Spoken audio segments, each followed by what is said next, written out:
नमस्कार किसान मित्रों, मौसम चलवा चैनल पर एक बार फिर स्वागत है आपका।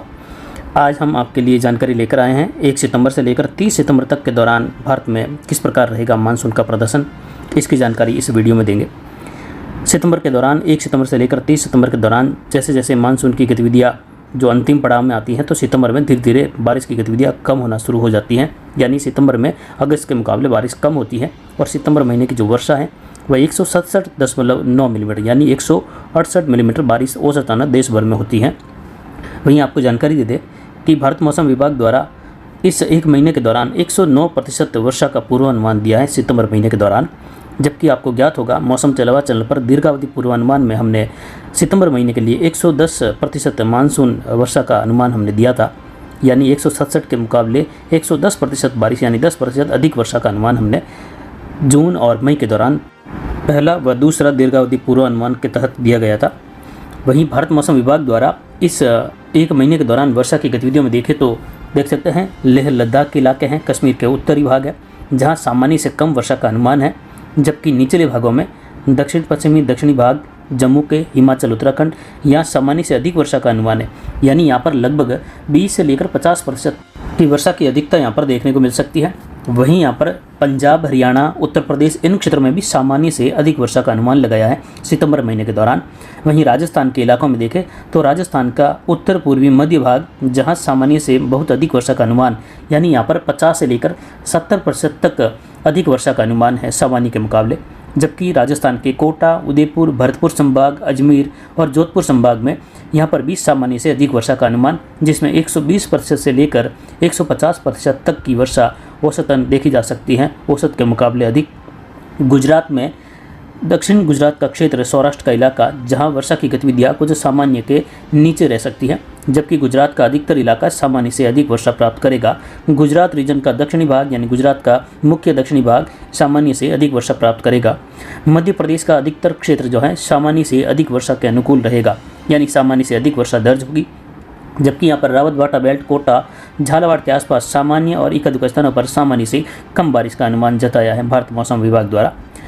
वहीं बिहार के क्षेत्रों की ओर देखें तो बिहार के उत्तर मध्य भाग और इससे सटे हुए सिक्किम के इलाके हैं, उत्तरी पश्चिम बंगाल के इलाके जहां सामान्य से कम बारिश का अनुमान है। जबकि दक्षिणी और झारखंड का मध्य भाग यहाँ से होते हुए देखें तो ये संपूर्ण मिला जुला भाग सामान्य से अधिक वर्षा के अनुकूल। छत्तीसगढ़ का उत्तरी भाग और पूर्वी मध्य उत्तर प्रदेश और दक्षिण पूर्वी उत्तर प्रदेश के इलाकों में अत्यधिक वर्षा की संभावना रहेगी यानी सामान्य से काफ़ी अधिक वर्षा की संभावना है, ऐसा भारत मौसम विभाग के द्वारा कहा जा रहा है। वहीं उड़ीसा के इलाके हैं, आंध्र प्रदेश के या कहे यहाँ पर जो आंध्र प्रदेश से लेकर तमिलनाडु के इलाके हैं, केरल के हैं, कर्नाटक के मध्य दक्षिणी भाग हैं, यहाँ पर सामान्य से कम तो केरल और तमिलनाडु के कई भागों में सामान्य से काफ़ी कम यानी 50% तक की कमी देखने को मिल सकती है कई इलाकों में। पूर्वोत्तर राज्यों के अधिकतर भागों में सामान्य से कम बारिश का अनुमान है जिसमें सिक्किम से लेकर लगभग संपूर्ण उत्तर पूर्वी भारत के राज्यों में सामान्य से कम बारिश। हालांकि कुछ मेघालय के क्षेत्रों से लेकर कुछ इलाकों में सामान्य से अधिक वर्षा की संभावना है।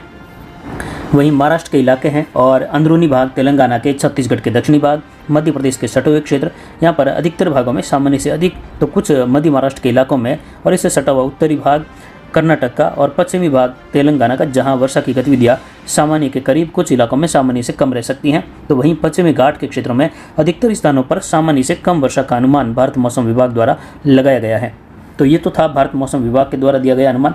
वहीं इस वीडियो में हम आगे आपको जानकारी देंगे कि हमारे द्वारा जानकारी में क्या निकल कर आ रहा है, मौसम चलवास के अनुसार भारत में किस प्रकार की वर्षा देखने को मिल सकती है। तो वहीं राजस्थान में कहां किन जिलों में किस प्रकार की वर्षा आगामी इस सीजन के दौरान 1 सितंबर से लेकर 30 सितंबर के मध्य क्या औसत रह सकता है, कितने प्रतिशत वर्षा, कौन कौन से जिलों में कितने प्रतिशत अधिक वर्षा की संभावना रहेगी, उसको भी मैप के सहित जो है आपको इस वीडियो में हम बताएंगे। तो वहीं पहले भारत के मैप के साथ भी शुरुआत करेंगे। तो मानसून को प्रभावित करने वाली बड़ी मौसमी प्रणालियों पर नजर डालें तो यहाँ पर अल नीनो या ला नीना की स्थिति देखें तो दोनों ही नदारद हैं और न्यूट्रल अवस्था में तटस्थ बना रहेगा इस सीजन के अंतिम दिनों तक और अंतिम में जाते जाते ला नीना स्थिति उभरने की संभावना है। यानी नीनो 3.4 देखें वर्तमान समय में ये न्यूट्रल बना हुआ है और आगामी सीजन के दौरान भी अंतिम दिनों तक न्यूट्रल अवस्था के आसपास रहेगा। धीरे धीरे इसके ला नीना की ओर बढ़ने की संभावना है। वहीं आईओडी की बात करें तो आईओडी भी इस समय फिलहाल धीरे धीरे जैसे जैसे मानसून का समय बीत रहा है ये नेगेटिव की ओर बढ़ रहा है। जो न्यूट्रल अवस्था में बना हुआ था, लेकिन अब धीरे धीरे ये सितंबर के मध्य से लेकर अंतिम दिनों की ओर ये नेगेटिव होने की संभावना, विशेषकर अक्टूबर और नवंबर के दौरान इसके नेगेटिव फेज में जाने की संभावना है। पूरी सीजन में देखें तो ये न्यूट्रल अवस्था में बना रहा। वहीं एमजो की बात करें तो एमजो लगभग दूसरे सप्ताह के शुरुआत में ये भारत के हिंद महासागरीय क्षेत्र में प्रवेश कर गया था और लगभग 3 सप्ताह तक की स्थिति हो गई है। ये भारतीय क्षेत्रों में बना हुआ था और अब देखें तो ये पूर्व दिशा में आगे बढ़ते हुए इस समय मैरीटाइम कॉन्टिनेंट क्षेत्र फेज़ 4 में यानी फेज़ 4 में बना हुआ है, जबकि भारत के लिए उचित रहता है 2 और 3 का। हालांकि 1 से लेकर 4 तक 5 तक भी देखें तो भारतीय क्षेत्रों में जो है इसकी स्थिति देखने को मिलती है, सिस्टम के अनुकूल स्थितियाँ बनती रहती है। लेकिन विशेषकर भारत में मानसून की गतिविधियाँ अधिकतम बढ़ जाती हैं जब ये भारत के हिंद महासागरीय क्षेत्र में अरब सागर बंगाल की खाड़ी पर इसकी स्थिति दर्ज होती है। फेज़ 2 और फेज़ 3 के दौरान इस समय काफ़ी सिस्टम बनते हैं, धरातलीय क्षेत्रों पर भी काफ़ी सिस्टम बनते हुए देखे जाते हैं, जिससे मानसून की अवस्था मजबूत होती है और मानसून लगातार सक्रिय बना रहता है। इस समय ये फेज़ 4 में है और धीरे धीरे ये फेज़ 5 से होते हुए फेज़ 6 यानी फेज़ 6 से होकर फिर ये एम्पलीट्यूड के क्षेत्रों में और फेज़ 1 में आने की संभावना इस तीसरे सप्ताह के दौरान बन रही है। यानी दूसरे सप्ताह के अंतिम दिनों से तीसरे सप्ताह की शुरुआत में इसके फेज़ 1 में आने की संभावना है, जो कि अफ्रीका क्षेत्रों पर जो है इसकी स्थिति देखी जाती है। यानी ये जल्द ही फिर से हिंद महासागरीय क्षेत्रों में आने वाला है। इस मानसून सीजन के अंतिम पड़ाव की अवस्था तक, यानी मानसून खत्म होने से पहले फिर से ये भारत के हिंद महासागरीय क्षेत्र में इसकी स्थिति दर्ज होगी, जो कि लगभग 20-22 सितंबर से लेकर 30 सितंबर के मध्य इसकी स्थिति यहाँ पर हिंद महासागरीय क्षेत्र में दर्ज होने से उस समय बंगाल की खाड़ी, अरब सागर और भारतीय क्षेत्रों में मानसून की अवस्था में तेजी आएगी, बारिश की गतिविधियाँ बढ़ने लगेगी और अंधड़ तूफान की स्थितियां भी उस दौरान देखने को मिलेगी। 20-22 सितंबर के बाद से लेकर मानसून की अच्छी खासी सक्रिय अवस्था, जो कि अक्टूबर के लगभग पहले सप्ताह से लेकर दूसरे सप्ताह तक देश भर में इसकी सक्रियता और बार बार सिस्टम बनते हुए बंगाल की खाड़ी और अरब सागर में देखे जाएंगे। वहीं 20-22 सितंबर से लेकर 30 सितंबर के मध्य बंगाल की खाड़ी और विशेषकर अरब सागर के दक्षिण पूर्वी मध्य हिस्सों में इसके साइक्लोनिक स्टॉर्म बनने जैसी स्थितियां भी उत्पन्न होती हुई दिखाई देगी। यानी इस सीजन के पहले तूफानों की स्थिति के अनुकूल स्थितियां सितंबर के अंतिम सप्ताह में बनती हुई देखी जा सकती हैं और अक्टूबर के शुरुआत में यहाँ पर तूफान बनने के अनुकूल स्थितियां रहेगी। यानी इस सीजन का सर्दी की सीजन शुरुआत के तहत तूफान की स्थिति बंगाल की खाड़ी और अरब सागर में, जिसमें विशेषकर देखें तो अरब सागर के क्षेत्रों में अंतिम सप्ताह सितंबर और शुरुआती सप्ताह अक्टूबर का, जिसमें तूफान उभरने की संभावना है समुद्री क्षेत्रों में। वहीं आपको जानकारी दें कि सितंबर महीने के दौरान बंगाल की खाड़ी में 3 सिस्टम निम्न दबाव के रूप में उभरने की संभावना है। तो वहीं तीसरे और चौथे सप्ताह के दौरान देखें तो एमजो की स्थिति का पूर्वी क्षेत्रों की ओर बढ़ जाने की वजह से उन क्षेत्रों में लगातार तूफानी स्थितियां रहेगी, जिससे उन तूफानों के अवशेष लगातार पश्चिम का रुख करते हुए बंगाल की खाड़ी में आते रहेंगे और इन क्षेत्रों में आगे ये निम्न दबाव कभी डिप्रेशन बनकर आगे बढ़ने की संभावना, तो कभी चक्रवाती हवाओं के क्षेत्र के रूप में आगे बढ़ने की संभावना रहेगी। जिसमें सिस्टम का ट्रैक देखें तो कुछ इस प्रकार सितंबर महीने के दौरान अधिकतर सिस्टम देख सकते हैं, जिसमें गुजरात, महाराष्ट्र की ओर, दक्षिण राजस्थान की ओर, तो वहीं कुछ उत्तर पश्चिम भारत के क्षेत्रों की ओर, कुछ बिहार, उत्तर प्रदेश के क्षेत्रों की ओर आगे बढ़ने की संभावना है। जिसमें कई जगहों पर वर्षा की गतिविधियों का मुख्य पैटर्न देखें तो कुछ इस प्रकार रहेगा। पूर्वी मध्य भारत से लेकर पश्चिम उत्तर पश्चिम भारत के कई भागों में जो है इस प्रकार की वर्षा, भारी, कहीं अति भारी तो कहीं जो है अत्यंत भारी, कहीं कहीं अतिवृष्टि वाली वर्षा की गतिविधियां इस सितंबर के महीने के दौरान। हालांकि बीच बीच में कई बार मौसम शुष्क स्थिति में भी उत्तर पश्चिम भारत की और राजस्थान, गुजरात के इलाकों की ओर देखे जाने की संभावना तीसरे सप्ताह में और दूसरे सप्ताह के मध्य से अंतिम दिनों की ओर रहेगी। बंगाल की खाड़ी में देखें तो वर्तमान में 3 सिस्टम आगे बढ़ने की संभावना है, जिनको हमने लाल कलर की लाइनों के रूप में आपको दिखाया है। उत्तर पूर्वी राजस्थान की ओर, राजस्थान के दक्षिण पूर्वी क्षेत्रों की ओर और गुजरात के क्षेत्रों की ओर,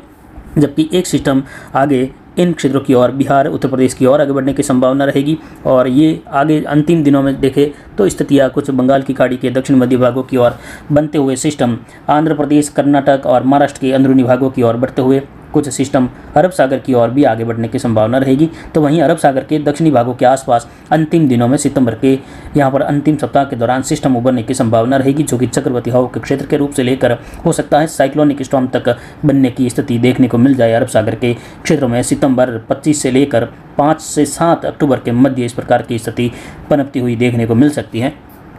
वहीं आपको जानकारी दे दें कि जून महीने के दौरान दिए गए हमारे दूसरे दीर्घावधि पूर्वानुमान के तहत हमने सितंबर महीने में 167.9 मिलीमीटर के मुकाबले 185 मिलीमीटर बारिश होने का देश भर में अनुमान लगाया था। और इस समय ये देखें तो 110% हो रहा है, यानी हमारा अनुमान था कि सितंबर महीने की वर्षा देश भर में 110.40% होने की संभावना है, जबकि भारत मौसम विभाग द्वारा इस बार सितंबर महीने में 109% बारिश होने का अनुमान लगाया गया है। वहीं इस मैप पर आप देख सकते हैं कि देश भर में 1 सितंबर से लेकर 30 सितंबर के दौरान किस प्रकार की वर्षा हमारे अनुमान में संभव है। उत्तर पश्चिम भारत के क्षेत्रों से शुरुआत करें तो यहाँ पर आप देख सकते हैं कि किस प्रकार का गहरा कलर दिखाई दे रहा है, जो 50 से लेकर 80% अधिक वर्षा यानी 180% तक बारिश की संभावनाएं भी बन रही हैं। कुछ इलाकों में 180 से लेकर 200% तक की वर्षा भी, कुछ राजस्थान, गुजरात, मध्य प्रदेश के पूर्वी मध्य इलाके, कुछ उत्तर पूर्वी राजस्थान से लेकर इससे सटा हुआ हरियाणा, पंजाब का इलाका, इससे सटा हुआ मध्य प्रदेश का इलाका, इन क्षेत्रों में, जिसमें उत्तर पश्चिम भारत के क्षेत्रों में 200 से लेकर 300 मिलीमीटर वर्षा की संभावना 1 सितंबर से लेकर 30 सितंबर के दौरान है। पश्चिम भारत के क्षेत्रों में गुजरात, महाराष्ट्र के इलाके, मध्य प्रदेश के इलाकों से होते हुए देखें तो यहाँ पर वर्षा की गतिविधियाँ 190 मिलीमीटर से लेकर 250 मिलीमीटर तक वर्षा की संभावना है। वहीं दक्षिण भारत के क्षेत्रों में यहाँ पर कर्नाटक, केरल से लेकर तमिलनाडु, आंध्र प्रदेश, तेलंगाना के क्षेत्रों में 100 से लेकर 170 मिलीमीटर वर्षा की संभावना है 1 सितंबर से लेकर 30 सितंबर के दौरान। वहीं पूर्वी भारत के क्षेत्रों में देखें तो यहाँ पर 150 से लेकर 200 मिलीमीटर तक वर्षा का अनुमान है, जिसमें बिहार, झारखंड, उत्तर प्रदेश के इलाके, छत्तीसगढ़, उड़ीसा, इन क्षेत्रों में। वहीं पूर्वोत्तर राज्यों की ओर देखें तो यहाँ पर 200 से लेकर 300 मिलीमीटर वर्षा होने का अनुमान है, जो कि यहाँ जो सामान्य वर्षा होती है उससे भी ये कम है। 20 से लेकर 50% तक वर्षा की कमी रहेगी, लेकिन यहाँ का औसत ज़्यादा है, इसीलिए आपको ये 200 से 300 मिलीमीटर वर्षा यहाँ पर अजीब लग रही होगी, लेकिन वहाँ का औसत वैसे ही देश भर के हिसाब से ज़्यादा है। वहीं यहाँ पर उत्तर पश्चिम भारत पर देखें तो विशेषकर बारिश का दौर इस सितंबर महीने के दौरान मध्य प्रदेश के इलाके हैं, गुजरात, राजस्थान, पंजाब, हरियाणा, हिमाचल, उत्तराखंड के क्षेत्र हैं, उत्तर प्रदेश के इलाके हैं, और यहाँ पर झारखंड, बिहार के इलाके भी रहेंगे कुछ, जहाँ वर्षा की गतिविधियाँ अच्छी होगी। उत्तर प्रदेश के पश्चिम से लेकर पूर्व तक सामान्य से अधिक वर्षा, कहीं कहीं अच्छी खासी अत्यधिक वर्षा का भी अनुमान है इस सितंबर महीने के दौरान। यानी जहां अब तक बारिश की गतिविधियों की कमी रही है उत्तर प्रदेश के इलाकों में, बिहार के इलाकों में, वहां बारिश की गतिविधियां अब बढ़ने वाली हैं, और आंकड़ा सितंबर महीने के दौरान 150% से लेकर ऊपर काफ़ी इलाकों में दर्ज होने की संभावना है, जबकि दक्षिण पश्चिमी उत्तर प्रदेश के इलाकों में कई जगहों पर 180% तक वर्षा का अनुमान है 1 सितंबर से लेकर 30 सितंबर के दौरान। कुल मिलाकर देश भर में 110% वर्षा का अनुमान हमारा इस सितंबर महीने के दौरान देखे जाने की संभावना है। वहीं राजस्थान का अलग से मैप देखें तो राजस्थान में वर्षा की जो संभावना है कुछ इस प्रकार है, जिसका विशेष जिक्र राजस्थान का फिर से एक अलग वीडियो बनाकर आपको जानकारी देने की पूरी कोशिश रहेगी। फिलहाल इसमें देख सकते हैं सबसे गहरा जो लाल कलर दिखाई दे रहा है वहाँ 180% तक सामान्य वर्षा के मुकाबले वर्षा होने का अनुमान है, जिसमें जैसलमेर, बाड़मेर, जोधपुर संभाग का अधिकतर इलाका, उदयपुर संभाग, अजमेर, जयपुर संभाग और बीकानेर संभाग के कुछ यहाँ पर भरतपुर संभाग के इलाके हैं। जबकि जो काला कलर है वहाँ पर देखें तो 140 से लेकर 150% तक वर्षा की संभावना रहेगी इस सितंबर महीने के अंतिम दिनों तक 1 सितंबर से लेकर। वहीं बचे हुए जोधपुर संभाग के कुछ पश्चिमी इलाके हैं और बीकानेर संभाग के इलाके, जहां पर वर्षा की गतिविधियां पूर्वी मध्य बीकानेर के इलाकों में, दक्षिणी बीकानेर के इलाकों में 120 से लेकर 140% तक वर्षा होने की संभावना है औसत का। वहीं पश्चिमी बीकानेर, मध्य बीकानेर में 120% तक वर्षा का अनुमान हमारा इस सीजन के दौरान बन रहा है। तो फिलहाल अभी की जानकारी के लिए इतना ही। आगे की जानकारी के लिए बने रहे हमारे चैनल पर। नमस्कार, जय हिंद, जय भारत।